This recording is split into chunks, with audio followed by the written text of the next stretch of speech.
Hey guys, welcome to MadTech. Today we'll be learning how to pin a chat on WhatsApp, and now let's dive right in.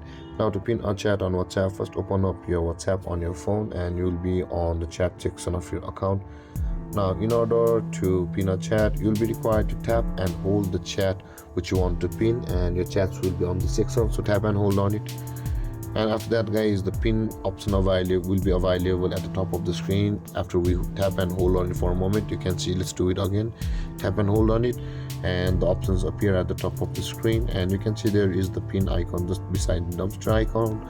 Now in order to pin that chat, tap on that pin option and that chat will be pinned. You can see there is the pin icon at the right side of that chat. By this way guys, you will have pinned your chat on WhatsApp.